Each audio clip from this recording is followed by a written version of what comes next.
I'm here to represent. I have no idea what that means. So why don't you come up to the podium?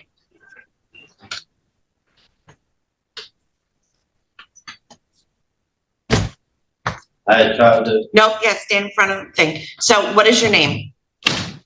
Brian Joseph Musgrove. Okay. Are you an attorney? What's your P number? I'm not an attorney. So then you can't represent Brian Musgrove. So you are a defendant, correct? I'm an executor on that estate. Okay. So none of that is valid or legal. So you have an attorney? He's not doing nothing for me. Okay. That was my question. Do you have an attorney? Yes or no? I have. Yeah, he was supposed to be representing me, but. So you have Michael Dagger-Margosian. Okay. So he's your attorney. Okay, so go have a seat. When Mr. Dagger-Margosian gets here, I'll call your case, okay?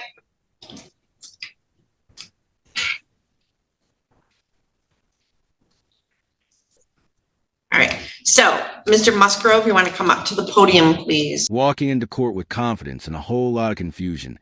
You can feel the judge's patience getting tested just 30 seconds in. This isn't a comedy skit. This is a real court with real charges. But sometimes reality writes its own punchlines. This is in the matter of the people of the state of Michigan versus Brian Joseph Musgrove, file number 23-21461FH. I have Isaac Sneed appearing on behalf of the people, and I have Michael Dagger-Margosian appearing on behalf of Mr. Musgrove. Mr. Dagger-Margosian might, oh, there he is. So, Mr. Dagger-Margosian, this is a date and time set for pre-trial in this matter. Mr. Musgrove said that he was appearing on his own behalf. I did verify he is not an attorney, and you are still the attorney of record. So, Mr. Dagger-Margosian, how do you wish to proceed? Well, Your Honor, I am aware that Mr. Musgrove wants to present information to the court. I'm happy to be standby counsel if he wants to represent himself. Obviously, this court would have to go through the colloquy of that, but obviously it's Mr. Musgrove's legal right to at least ask the court to do that. So I'm here to observe at this point. Where the tension builds, his own attorney is basically saying, "Judge, I'll stand back if he wants to go solo." That's a red flag.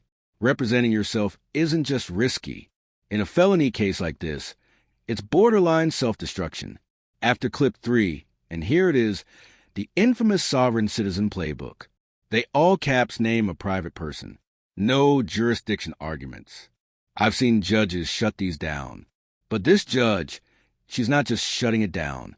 She's dropping the legal hammer. No nonsense. No patience for pseudo-law. At the podium before you said that you were appearing on behalf of yourself. So, Mr. Musgrove, are you asking to no longer have counsel represent you?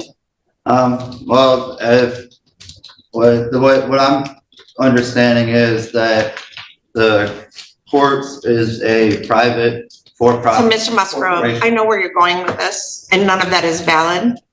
None of that is law. I'm not the all caps name. None of that is valid. None of that is law. You are standing in my courtroom. I have jurisdiction over you. So I tried to file paperwork with the clerk's office ahead of time so that you would have time to review it, and they denied me. I know what you're talking about. None of that is valid under the law of the state of Michigan or the Constitution of the United States of America. What do you mean it is? No. The Supreme Court says it is. What does it say it is? The Supreme Court says that if we were at the age of 18, we were supposed to claim our minor status. Nope, not valid. I like this moment because the judge isn't just being dismissive. She's standing up for public defenders, saying they're some of the best lawyers around. That's a side the public doesn't always see. Judges defending the integrity of the system. After clip 5, then comes a reality check. This isn't some minor traffic ticket. Embezzlement of nearly $69,000. Most of our public defenders, exceptional attorneys, and very well versed in the law and very experienced. He gives legal advice. You may not like the legal advice, but it's usually good advice. I've never had anyone from the public defender's office not wholeheartedly try to represent their clients. So what you are talking about is not valid, and it is not going to get you out of this case. You're not going to be able to say all those things because it's not valid. Everyone involved in this court case has a financial interest in the case. It's what is. I don't have a financial interest in your case. I get paid by the state of Michigan, whether you plead, whether it gets dismissed. I don't make any money off you.